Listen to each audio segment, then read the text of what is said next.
Hello everyone, and welcome to the Russian Empire History Podcast, the history of all the peoples, the Russian Empire. I'm your host, JP Bristow.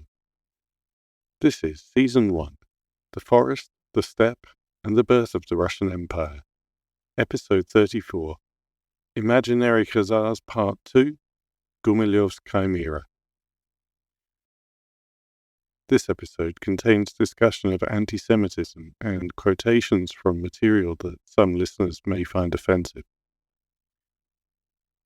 At a meeting with media leaders in 2021, Vladimir Putin said, quote, "Each nation, like every person, has its own fate. I believe in passionariness, in the passionary theory. Just as in nature, in society there is development, a peak, and then decline. Russia has not reached its peak. We are on the march, marching to development. We have been through hard, terrible tests in our history, in the 90s and the early 2000s, but we are on the march to development. I am absolutely convinced." What is that strange word, passionariness? And what is the passionary theory? And what does it have to do with the Khazars? To answer these questions, we need to go back to the beginning and a man named Lev Gumilev, the historian-geographer who produced the theory, which has been tremendously influential in modern Russia and elsewhere in the former Soviet Union. If you've heard a Russian talking about Eurasia, you're hearing his influence.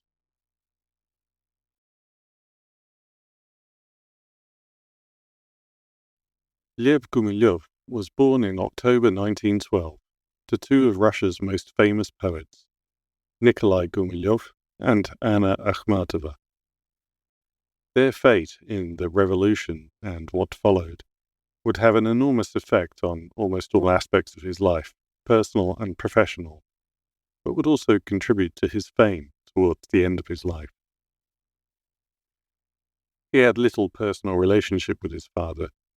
His parents had separated before he was born, and his father would be arrested and executed in 1921 by the Cheka, the first iteration of the Soviet secret police. An open anti-communist, he derided the Bolsheviks as semi-literate and ostentatiously crossed himself in public. The arrest was on completely trumped-up charges of participation in a non-existent monarchist conspiracy, and he and 60 others were shot and dumped in Kovalevsky Forest outside St. Petersburg. Thousands more would join them. Despite this, or perhaps because Nikolai was not around to spoil his reputation with his personal behavior, Lev loved his poetry and was very proud of his World War I medals, 2 St. George Crosses he had earned serving with an elite cavalry unit. His relationship with his mother was a different matter. The war, revolution, civil war, and everything else going on during the war, revolution, and the rest of the 1920s meant that it was not entirely unreasonable for his mother to ship him off to his paternal grandmother on a country estate near the town of Bizhetsk in Tver Oblast, east of Moscow. These difficult times were compounded by the stigma of association with his father, the executed enemy of the people, and the undesirable class origins he had as a member of the minor nobility. However, Akhmatova did nothing to make it easier for him. She moved to St. Petersburg to develop her career, wrote rarely and visited even more rarely, just twice between 1921 and 1929. This is not to say that she was indifferent. She wrote letters to other people about her anguish over the situation, and the emotional suffering from her relationship with Lev inspired some of her most famous poems, but she did not discuss it with him. He remained unaware of her feelings and confused by the lack of contact. After his death, unsent letters were found in which he asked what he had done to deserve the neglect. Once, when he was scribbling on a piece of paper, his grandmother asked him what he was trying to calculate, and he said, "The percentage by which Mama remembers me." On his deathbed, He would say that the only two people who had ever loved him were his grandmother and his wife. But in 1929, the 17-year-old Lev moved to Leningrad to complete his last year of school and start university. He moved into the single room in a communal apartment where his mother was living with her third husband or partner, an art historian named Nikolai Punin. Punin didn't want him around. The communal apartment was cramped and uncomfortable, and Lev was forced to sleep on a box in the corridor. Thanks to his father, executed as an enemy of the people, the door to university was shut. But being intelligent and curious, Gumilev found a place on geological and archaeological expeditions, which were being conducted in large numbers as part of the first 5-year plan. One of these would prove fateful for him. Mikhail Artemonov, a prominent historian who would later head the Hermitage Museum, led an expedition to southern Russia to search for Khazar remains. Artemonov, the founder of Khazar studies in the Soviet Union, would become Gumilev's mentor, and the Khazars would become an important part of his work. After 5 years of trying, Lev was finally admitted to the history faculty at Leningrad University to study ancient Russia and steppe nomads. His path would not be smooth, and it would take him until 1949 to graduate. He became friends with Osip Mandelstam, a poet who had been a part of the same Acmeist movement as his father, and who introduced him to other literary figures. In 1933, Lev was one of the friends to whom Mandelstam read his poem Kavkazский Горец, or The Highlander in the Kremlin, a satire about Stalin. The poem was leaked to the authorities, and Mandelstam died of typhoid in a Far Eastern prison camp 5 years later. Gumilev, the tainted son of aristocrats and counter-revolutionaries, was also a target for the Cheka. He was arrested twice in the early 30s, but released after an appeal by his mother. A more serious arrest came in 1938. The charges were ludicrous: organizing a monarchist terrorist group to restore the monarchy and plotting to assassinate Andrei Zhdanov, chairman of the Supreme Soviet. While Lev was imprisoned in connection with these arrests, Akhmatova wrote one of her most celebrated poems, a lyrical cycle titled Requiem. Легкие летят недели. Что случилось, не пойму. Как тебе, сынок, в тюрьму ночи белые глядели, как они опять глядят ястребиным жарким оком о твоем кресте высоком и о смерти говорят. The weeks fly out of mind, I doubt that it occurred, how into your prison, child, the white nights blazing stared, and still, as I draw breath, they fix their buzzard eyes on what the high cross shows, this body of your death. Later, Gumilev would say the poem was a monument to her narcissism, saying that she focused on her own suffering and trivialized his. She called it Requiem, but I was still alive, he commented.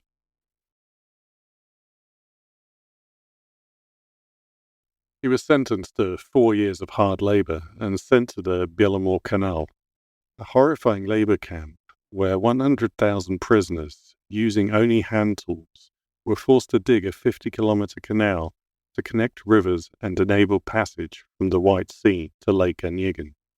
25,000 of them died. As completion inside Stalin's first 5-year plan was demanded, the canal was never even deep enough to carry seagoing vessels, and only ever had light traffic. Being worked to death on the canal was not good enough for the prosecutors, who decided that he needed harsher conditions and recalled him for resentencing to a new prison camp at Norilsk on the Taimyr Peninsula. In Norilsk, winter lasts from October to May. There is snow cover for 9 months of the year and temperatures below zero for 240 days. Gumilev and his fellow prisoners worked in the treeless tundra to build what would become the Norilsk nickel metals plant, the world's #1 producer to this day. Gumilev spent 5 years in the Arctic and would never fully physically recover from the conditions that he endured there. He served his sentence alongside astrophysicists, writers, and other scholars who helped pass the time with academic discussions. He was released in 1943 and immediately joined the army, taking part in the capture and occupation of Berlin. With the war over and his mother back in official favor, Gumilev returned to Leningrad and his studies. He completed his undergraduate degree, enrolled to continue at the Institute for Oriental Studies, and also took part in expeditionary work in the Altai Mountains. It did not last long. In August 1946, Zhdanov condemned Akhmatova as half nun, half harlot. Lev was expelled from the institute, although the rector of Leningrad State University, Alexander Voznesensky, allowed him to defend his thesis at the LSU Faculty of History. In November 1949, he was arrested and sentenced to another 10 years in a labor camp, this time serving it in Kazakhstan, the Khazars, and Omsk region. Friends and his mother sent him historical texts, and he tried to continue his work while he was in prison. Following Stalin's death in 1953, there was a general amnesty, but class enemies like Gumilev were not included. A case review and special dispensation was still required for them. His mother and her friends, including Nobel Prize-winning author Mikhail Sholokhov, author of And Quiet Flows the Don, submitted petitions on his behalf to no avail. Gumilev's own letters from the time showed that he thought his mother was not doing enough to help him. Finally, in 1956, his case came up for review, and his immediate release and rehabilitation was ordered за отсутствием состава преступления, for the absence of a criminal act. Gumilev spent a total of 13 years in Stalin's prisons and labor camps. He later said that much of the inspiration for his ideas came to him while he was there, from monotonous days with nothing to do but think, and from killing time talking to the other scholars he encountered. But at the same time he endured tremendous physical hardship that took its toll on him, and the psychological and emotional damage of knowing that he was both personally innocent of any crime and in prison for a reason. As he would later say, his first term was for Papa, and his second term was for Mama. Relations between Gumilev and Akhmatova broke down completely after his release. He wrote to a friend, "Mama knows everything about my life, and that the only cause of my difficulties is my kinship with her." They stopped seeing each other at all, something that Akhmatova's friends said caused her considerable pain, although she continued to be unable to tell him about it. She wrote that the camps had ruined him and cost him his humanity. It was so bad that when Lev arrived to see her as she lay dying in hospital, her friend did not let him in, and she died without seeing him. Myself, I'm more surprised by the people that didn't lose their humanity in those conditions. Many of the people who knew him, including those who supported him in his work, agreed with Akhmatova that he had become a very harsh person, and he gained a reputation for difficulty. Alexander Borodai, the son of one of Gumilev's colleagues, who therefore knew him since his childhood, said, quote, "Gumilev was not a benevolent professor, not a pure academic.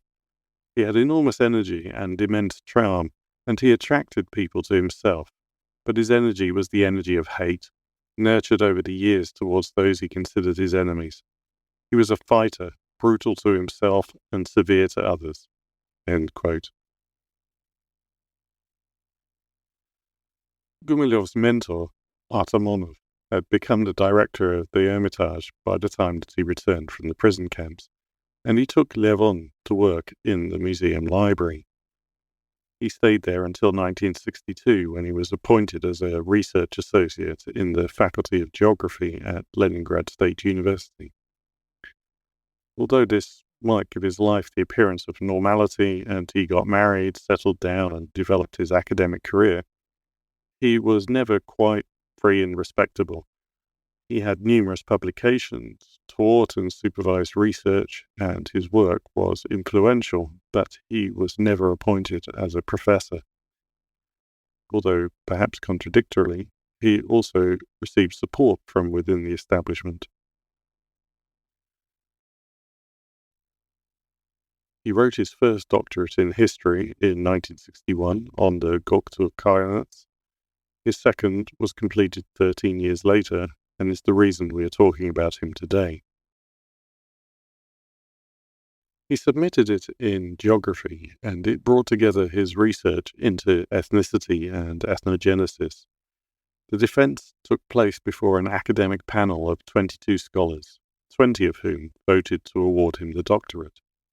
However, all these decisions had to be approved by the Higher Attestation Committee, and they denied the award. In one of those typically Soviet moments, the committee ruled that due to its broad scope and interdisciplinary nature, the work was higher than a doctoral dissertation, and therefore could not be called a doctoral dissertation. Gumilev claimed a degree anyway. The dissertation was delivered to the scientific archive, where anyone interested could order a copy.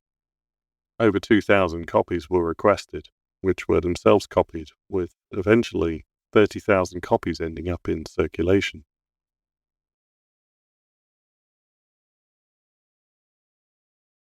All this meant that by the time Mikhail Gorbachev and Perestroika rolled around, Gumilev was perfectly primed to be a celebrity. His parents were a link to the silver age of Russian culture at a time when forbidden works were being rediscovered. That poem cycle, Requiem, was only published in full in 1987. He was an outsider with original and unorthodox perspectives, lent authority and almost dissident status by his own suffering under the regime. He gave public lectures and appeared on television. He was the subject of documentaries. His main works were published. He was frequently in the press and started talking about how his theories might apply to what was happening in the country now. But at the same time, his health was declining, and he died in 1992. More than 10,000 people came to his funeral, and he was buried at the Alexander Nevsky Monastery in St. Petersburg.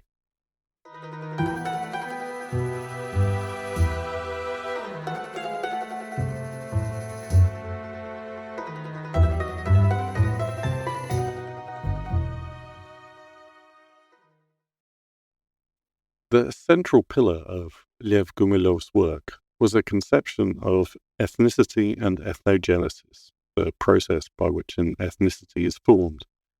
For him, ethnicity was a fundamental category of human organization. Differences between ethnicities were real, and no one can live outside of an ethnicity. He believed that ethnicities go through a cycle of birth, the ethnogenesis, development and decline over a period of around 1,500 years, and the basic characteristics of each ethnos remain the same throughout this development. This cycle was true throughout history, so ancient examples could be used to illustrate what is happening today. Although every ethnicity was inherently different, these differences did not mean that they were necessarily hostile to each other, but it did mean that they could not be combined. Even when two ethnicities dwelt next to each other for centuries of continuous interaction, there should not be any loss of ethnic individuality. We've already talked a bit in this podcast about different markers of ethnicity and how they vary across space, time, and culture. An American might conceive of ethnicity primarily in terms of descent or genetics. At other times, in other places, people could define it in terms of language, religion, material culture, pastoral versus agricultural lifestyle, or other ways. For Gumilev, the marker was something he called a behavioral stereotype, which was, quote, a strictly defined norm governing the relationships between the individual and the collective and between the individuals themselves." End quote. Each ethnic group had its own behavioral stereotype, which defined its members, and this is what makes it impossible for a member of one group to assimilate into another, or sometimes even to understand another. This conception of ethnicity was controversial for the Soviet Union because it rejected the idea of ethnicity as a social phenomenon. In the USSR, everything had to be understood in Marxist terms, and that meant that ethnicity had to fit into the same scheme of social relations that Marx described and develop according to the same laws that governed all other social development. Gumilev, in contrast, argued that ethnos was a natural, not social category. The ethnos and society were two different things that could overlap or be opposed. He described them as being like the units for length and weight, concepts that referred to the same thing in different ways. Society could, as Marx taught, develop from slave-owning society to feudalism to capitalism to socialism, but this had nothing to do with the biological structure of the group, which was unchanging. Ethnicity was, in his words, a biophysical reality, a natural phenomenon, and an organic part of the natural world. As ethnicity was a natural phenomenon, but the state was a social one, there was no reason for any association between ethnicity and state, and the state should not be identified with an ethnicity. States underwent linear development, but the ethnos followed a cyclical pattern, like any living organism. Gumilev combined ideas and theories from a whole range of scientific disciplines into his theory of ethnicity: genetics, geography, ecology, and more. He believed that each ethnos had its own gene pool, and for the ethnos to survive, this had to be protected. Interbreeding between ethnicities, he asserted, almost always had adverse consequences for subsequent generations. This made endogamy, marrying within the group, critical to ensuring the survival of the ethnos and preventing subversion by foreign elements. Gumilev stated, "Open contact and free love destroy nature and culture." He said that failure to adhere to endogamy results in a mixed gene pool, which produces inferior descendants. For American listeners, he did indeed use the example of Americans of part black heritage as an illustration of this. At the same time, he believed that the behavioral stereotypes were not genetically encoded, rather they had to be taught. However, it was possible that certain genes could predispose a person to learn certain behaviors. As he explained it, organisms of a single species with different genotypes assimilate different conditioned reflexes at different rates. He called this signal inheritance. The result would be that children spontaneously assimilate the behavioral stereotypes that best adapt them to survive. These behaviors are then passed down from generation to generation. This process of adaptation was what made ethnicity a biological rather than a social phenomenon. Quote, "I see the biological character of the ethnos not in its anatomical and genetic features, but in its behavioral characteristics, in the system of conditioned reflexes that has been considered a branch of biology since the time of I.P. Pavlov." That's the Pavlov of Pavlov's dog. This discussion has probably already triggered some thoughts in your head about biological determinism, theories of racial characteristics, and maybe given the association with Putin's increasingly fascist regime and the general discourse of our times, white supremacism. But it's not quite so straightforward. Gumilev condemned social Darwinism and said it had no relation to his work because of the separation of society and the ethnos. He absolutely rejected any accusations of racism because, he said, ethnicity was not determined by race in any way. Skin color, bone structure, or any other physical characteristics were, in his words, of no significance for ethnogenetic purposes. And despite his concerns for preserving the gene pool, he also said that mixing, including race mixing, was a necessary condition to trigger the initial ethnogenetic process, since all ethnies are the product of mixing two or more racial types. He pointed to the poet Alexander Pushkin, who might have been racially mixed, being descended from an African slave given to Peter I, but who was undoubtedly, absolutely ethnically Russian. Moreover, Gumilev consistently maintained his position that ethnic markers were not genetic, but learned through behavioral stereotype. A child is born with no ethnicity.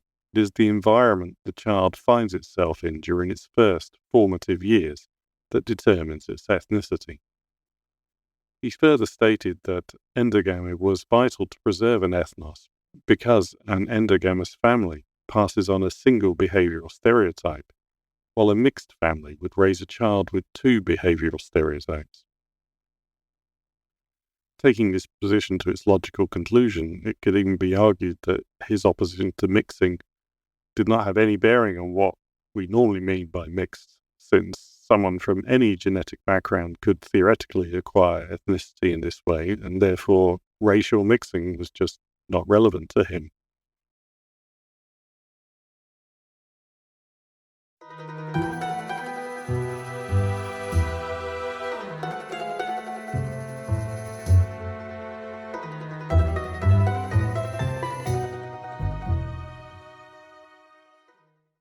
Given that he saw the behavioral stereotype as a form of successful adaptation, it should not surprise you that Gumilev also connected ethnicity to geography as the expression of an adaptation to environment.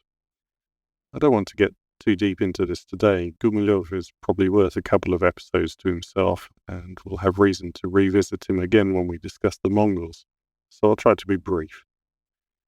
As the behavioral stereotype was an adaptation to the environment, an ethnos had three options if those environmental conditions change.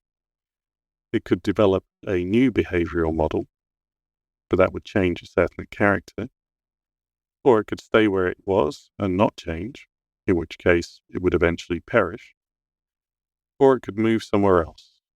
In this case, according to Gumilev, it would naturally look for a similar environment, but would usually be unsuccessful.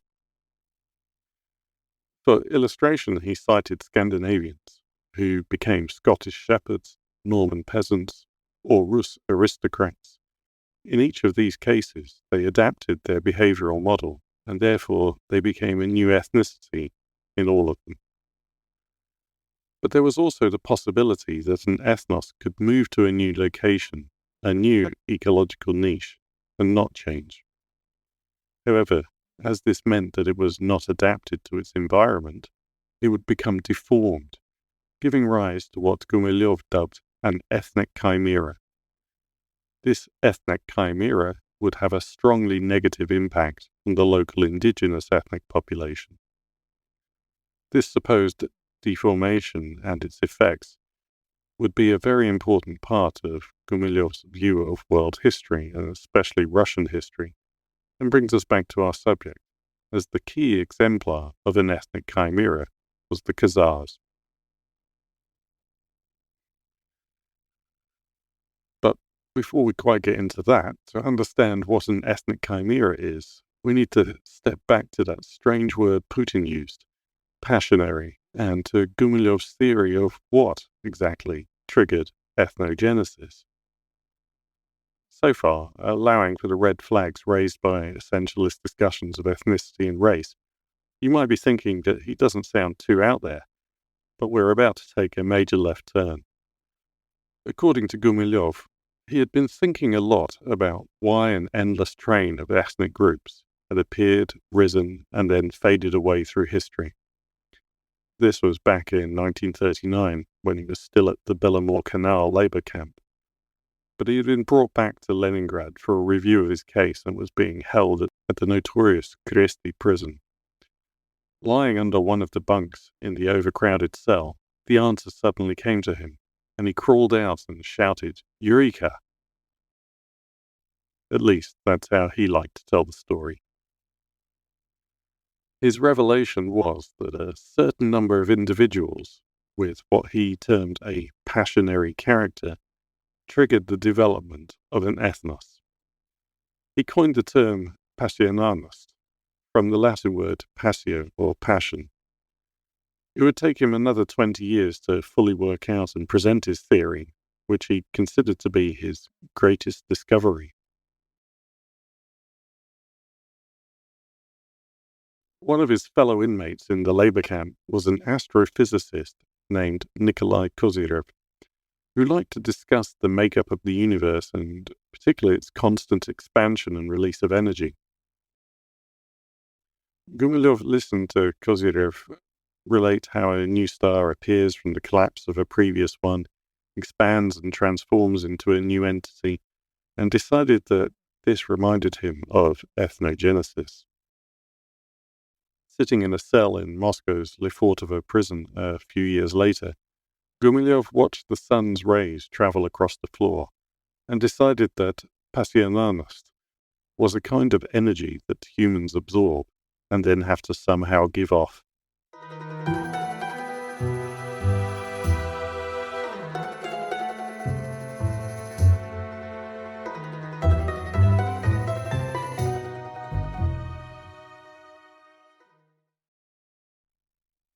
Theories of forces of energy at work in the universe were in vogue in both unscientific and scientific circles in the first half of the 20th century, and had a formative effect on Gumilev. He was also influenced by the work of the great Russian physicist Vladimir Putin, who popularized the term biosphere as a phenomenon made up of all living matter in the universe plus its geological environment.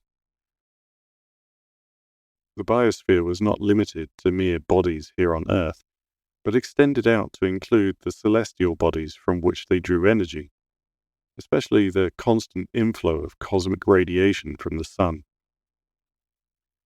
The biosphere itself essentially existed through conversion of this primal energy from the sun, the Earth's surface being transformers that convert it into electrical, chemical, mechanical, thermal, and all the other forms of energy that we need for survival. This meant that the sun was responsible for all organic and inorganic processes on Earth, and life was a cosmic phenomenon. Other scientists we won't get into today took this idea and ran with it, creating various theories of how organic life on Earth was controlled by cosmic radiation.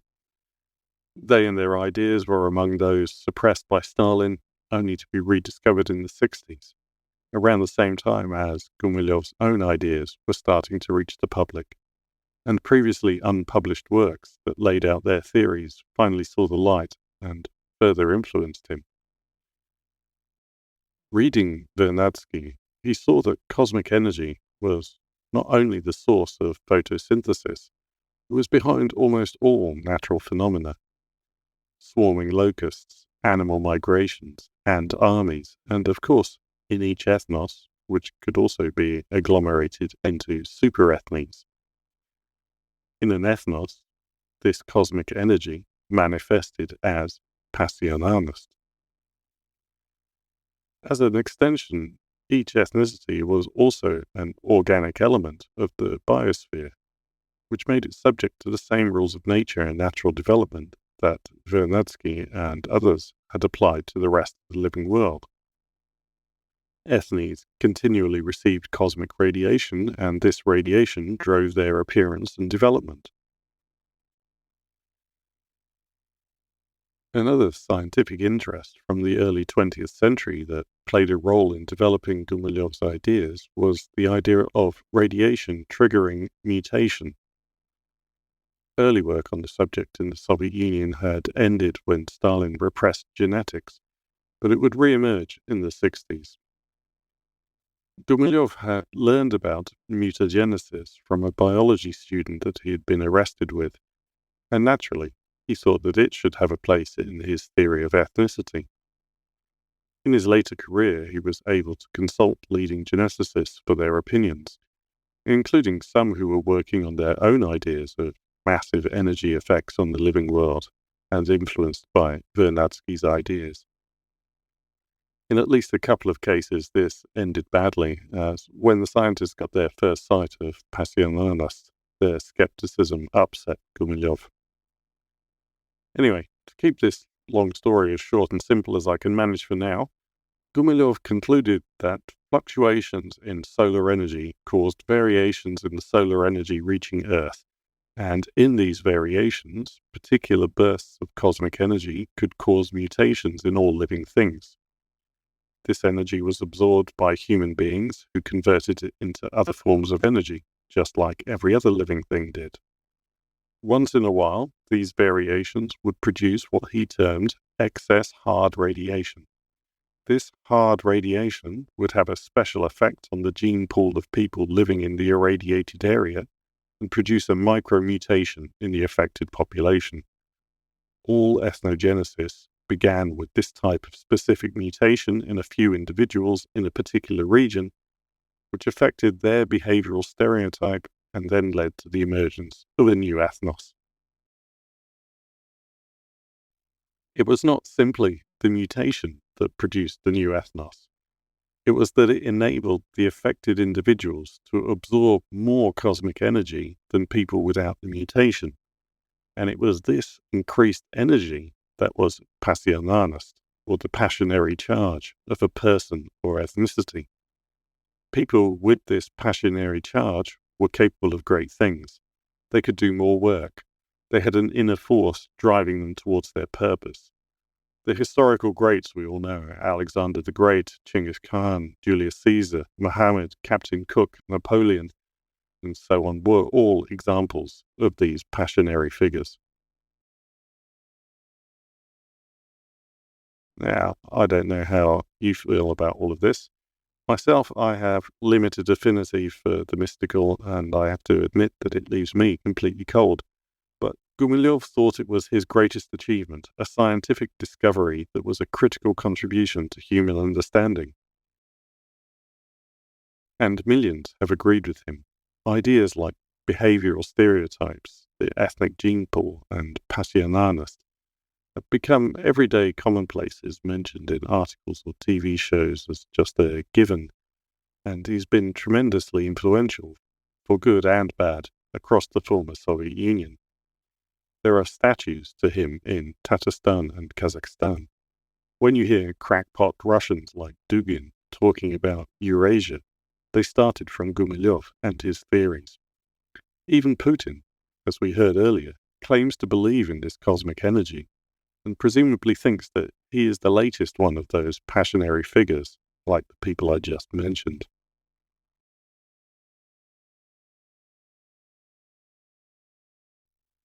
Anyway, getting back to the subject.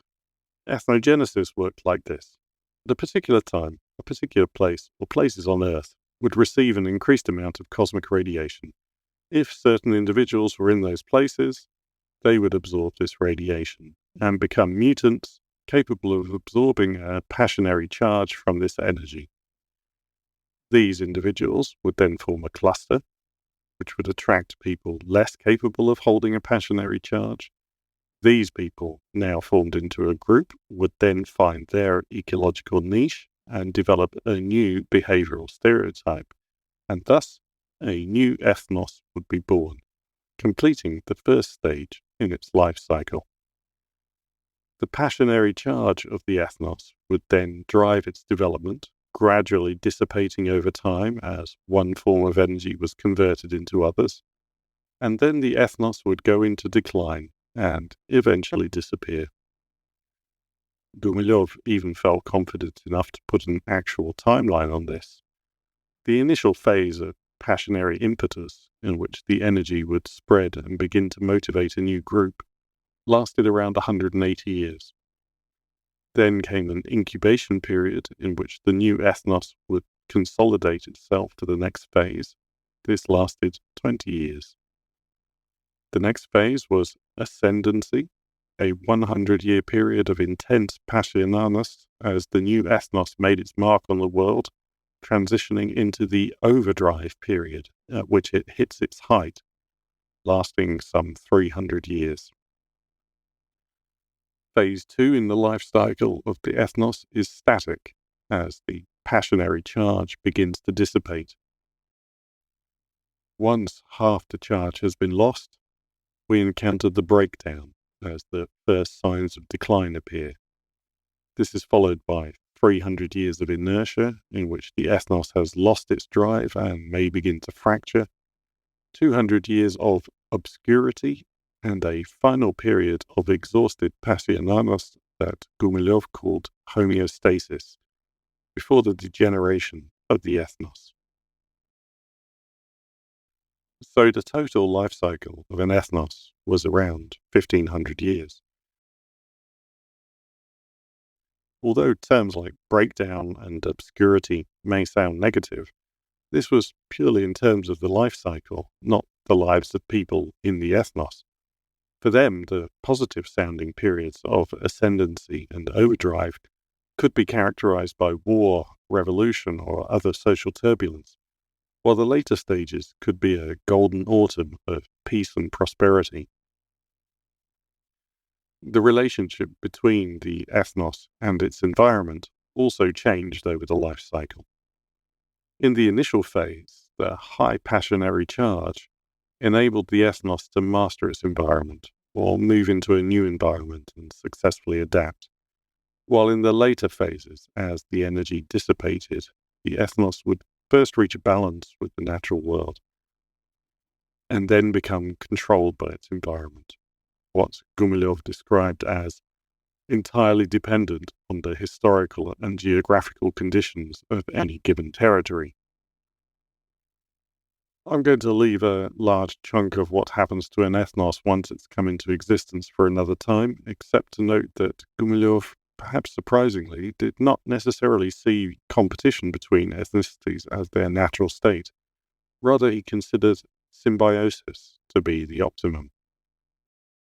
Different ethnies could live side by side, even in the same region or ecological niche, in a state of mutual respect and non-interference that preserved their ethnic identities, peacefully cooperating in what he called colourful diversity. But what happens when this normal, natural development and existence of ethnicities was disrupted? That is when we get the ethnic chimera, a phenomenon that was inherently unnatural, or maybe even anti-natural.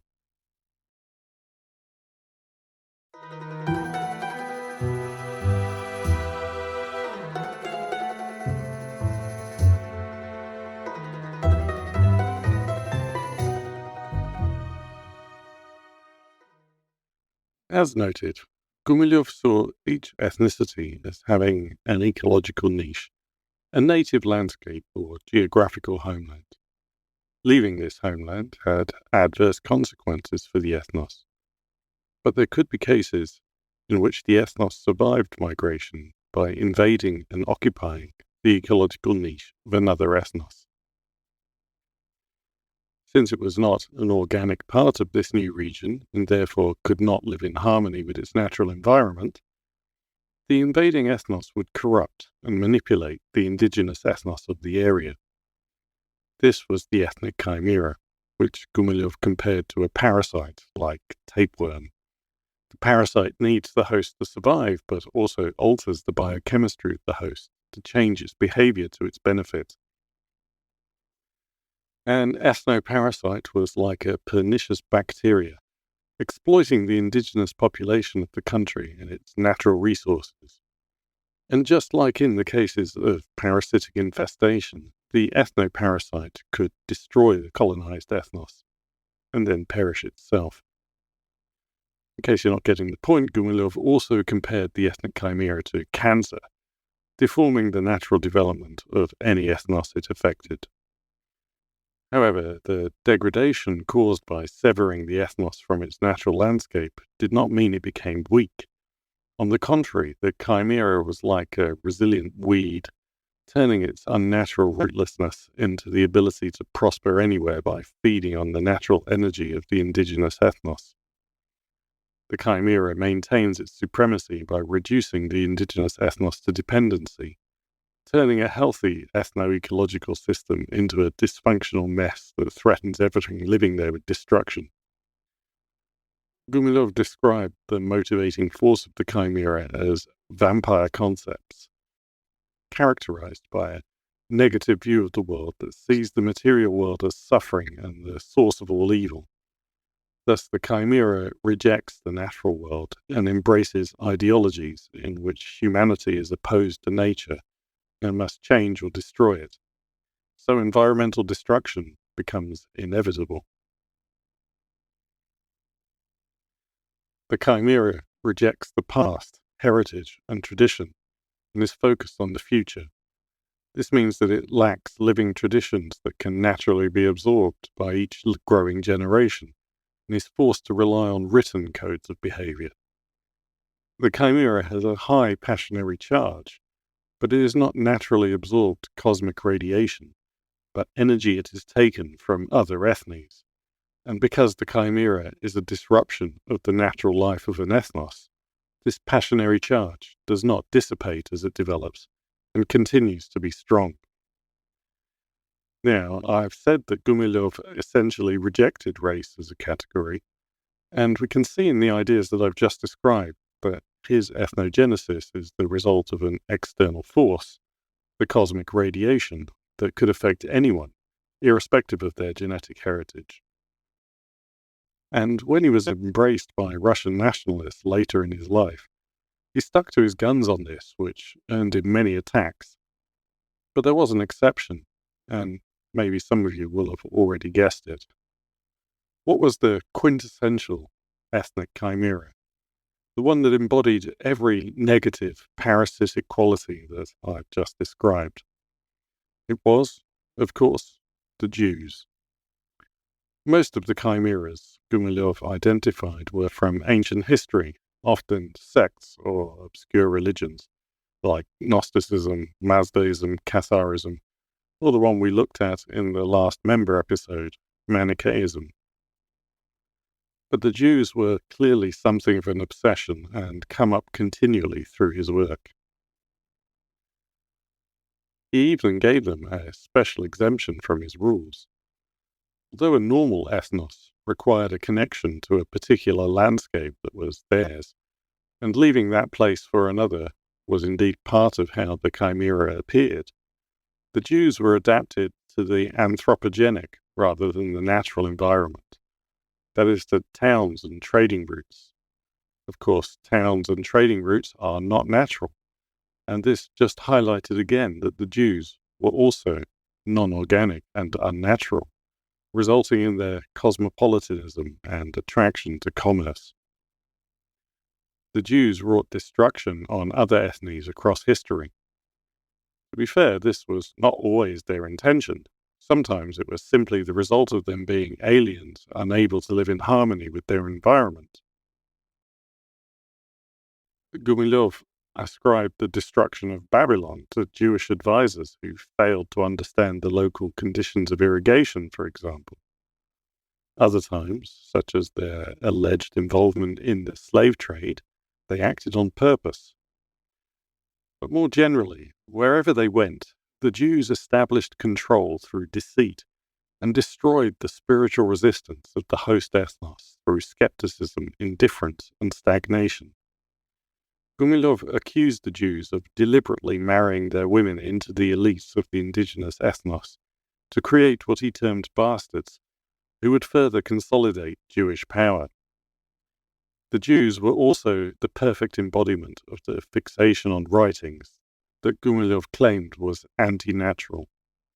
He claimed that the Yahweh of the Jewish holy writings was not a god, but just a fire demon and friend of Satan, that Jewish theology rejected concepts like justice and evil and embraced relativistic and situational judgments. The Jews would accept any behavior that worked to the benefit of their ethnic group, and while they were unrelentingly malevolent to all non-Jews, they were especially hostile to Christians. I'll just note again that Putin saw no problem declaring that he believed in this passionary theory of ethnicity just a few months before he launched a war to supposedly denazify Ukraine with its Jewish president.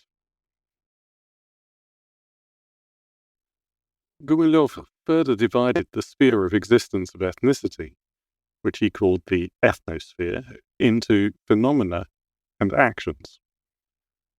Phenomena were the natural outcome of the normal processes affecting ethnies.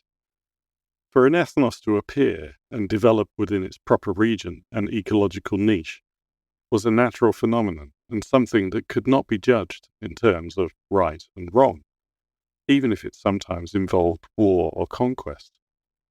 As he wrote quite explicitly, quote, "We are dealing with a process that is determined by nature, for which man does not bear any moral responsibility, even if it involves the destruction of outstanding virgin landscapes and magnificent foreign cultures. It's sad, of course, but what can you do?" End quote. Actions, on the other hand, were the choices that an ethnos made when it had been detached from its natural environment, when, instead of fading away, it chose to become a chimera. This was what made the chimera essentially evil, and therefore all of its actions were also evil, and in conflict with the normal, natural processes of the living world.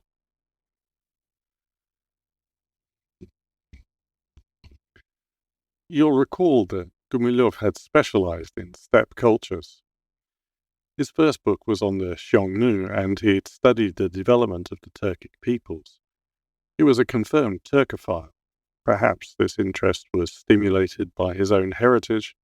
His mother, born Anna Gorenka, had chosen her nom de plume, Akhmatova, in honor of the 15th century Khan Ahmad, or Ahmed, of the Great Horde, from whom she claimed to descend.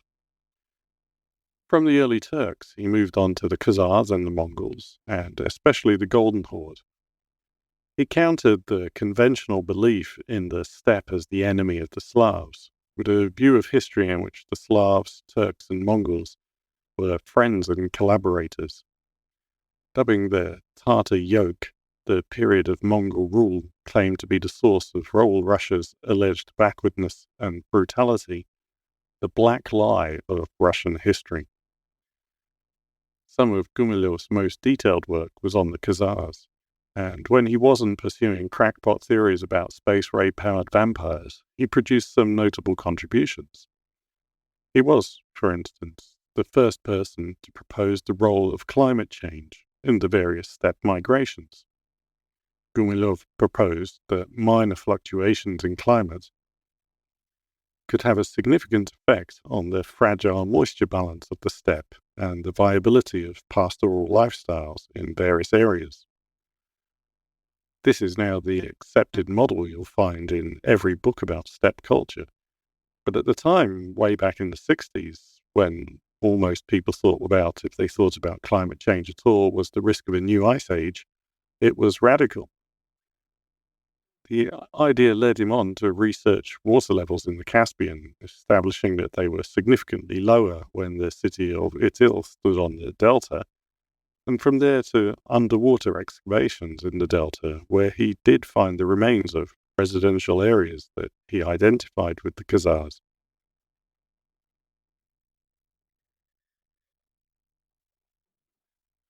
You will have noticed that he was interested in the environment and humanity's relationship with it in general, although in a rather different way to that common today. He would later call himself Russia's first green, and got involved in a number of environmental and conservation issues. But this was not his primary interest in the Khazars. What made them so important to his work was their adoption of Judaism, which transforms them into a chimera, and in this particular chimera, into the antagonist of Russia.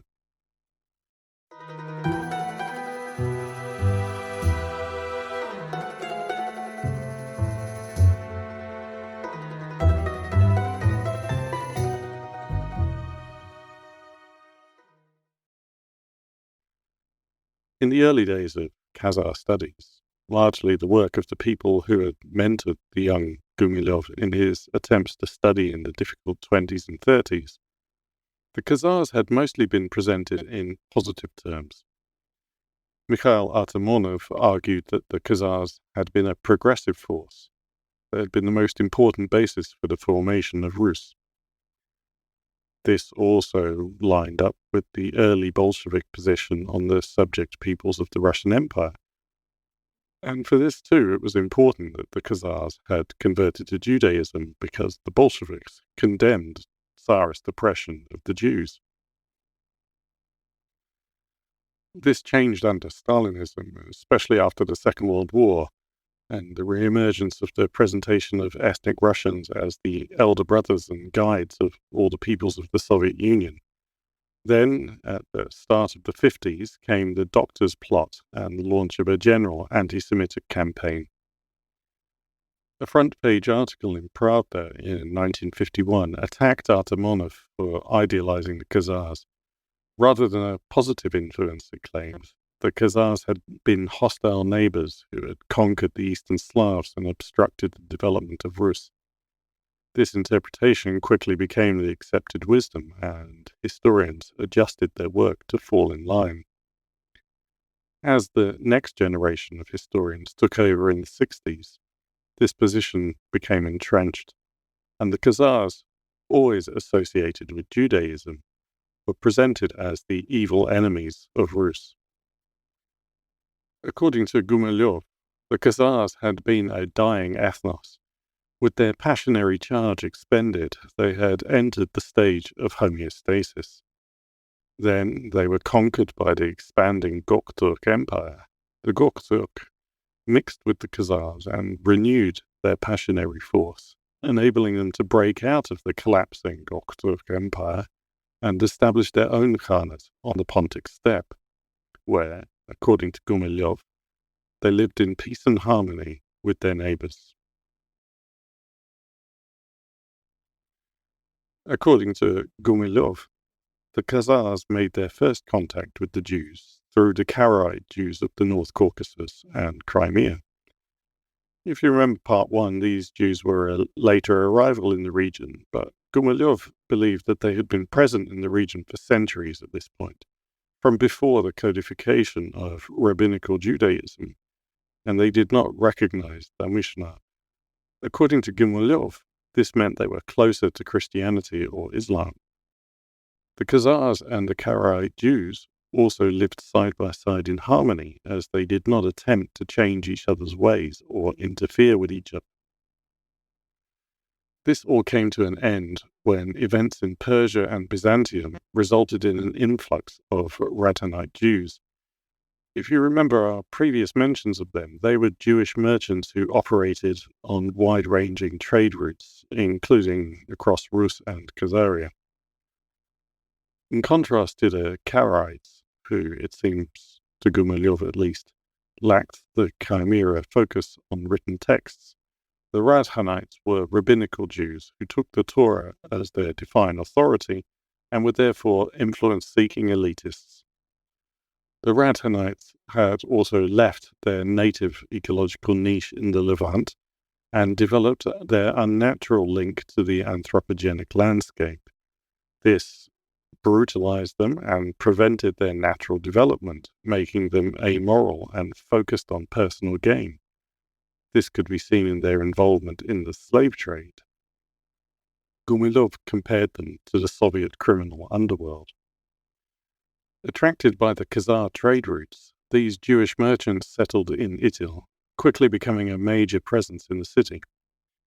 They married their women to the Khazars, and because the Jews were matrilineal and the Khazars were patrilineal, this created a special class with its own rights and privileges.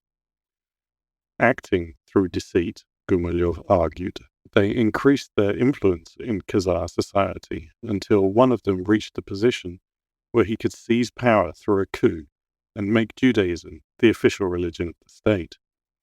This coup was, of course, financed and organized by the elders of Israel. Who else?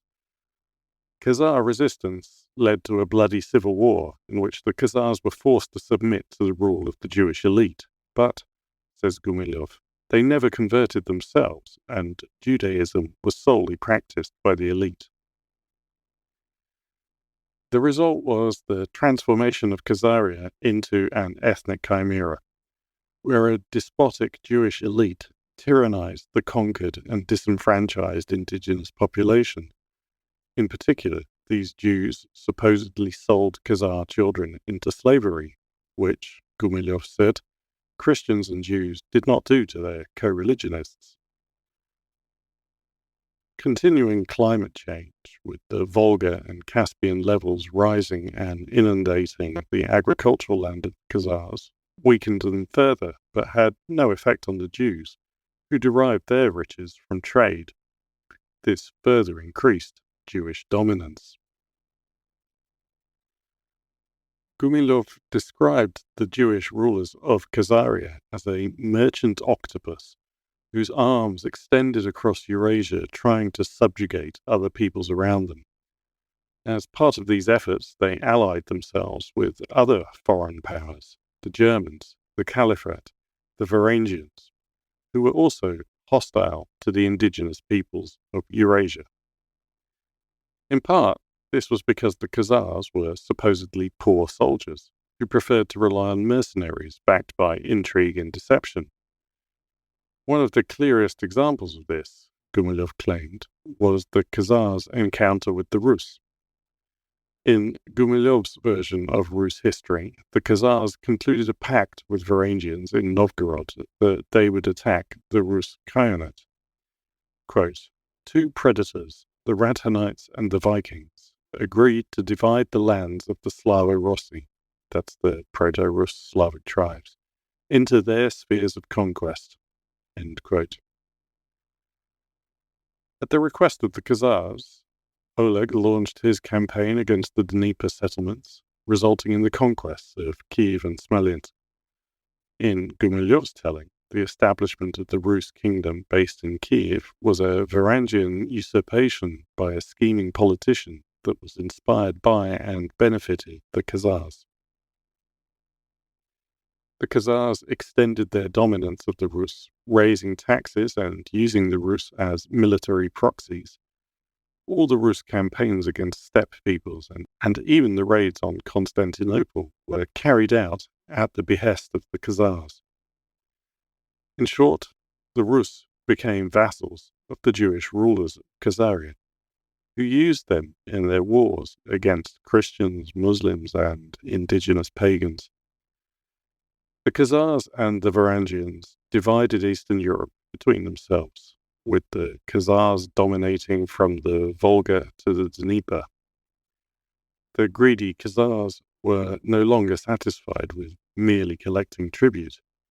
Following the defeat of Oleg by Pisach, the Khazars assumed full control of Rus through their servants, the Varangians, plundering its people and resources for their commercial interests. In this version of history, Olga lays the groundwork for saving the people of Rus by secretly converting to Christianity, which will eventually enable Rus to ally with Byzantium against the Khazars. Olga resurrects authentic Slavic traditions, returning the ethnos to its natural course of development. When her son, Sviatoslav, completes the destruction of Itil, Kiev is released from the destructive influence of the Chimera and is able to blossom into the golden age of Rus.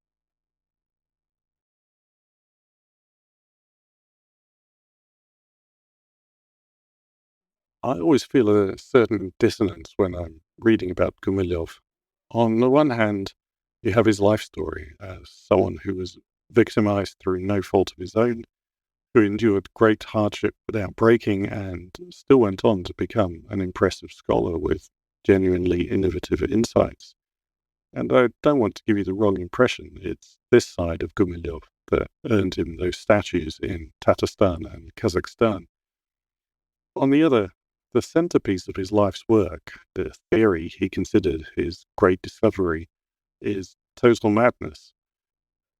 Even worse, millions of people have read this madness and decided that, yes, we do have more space ray energy than you, and therefore we deserve to rule. Oh, and Jews are vampire parasites out to stop us. Despite everything that I've told you in this episode, which is clearly indefensibly anti-Semitic, followers and colleagues of Gumilev, including Jewish colleagues, defended him and claimed that he was not, in fact, an anti-Semite. More than that, some of those nationalists who attacked him for failing to be racist also claimed that he was a secret Zionist. In the final part of this mini-series, we will really cross into the dark side of conspiracy theories, some of it Gumilev's legacy, as we look at the post-Soviet period and Novaya Khazaria, the new Khazaria. Thank you for listening, and until next time, goodbye.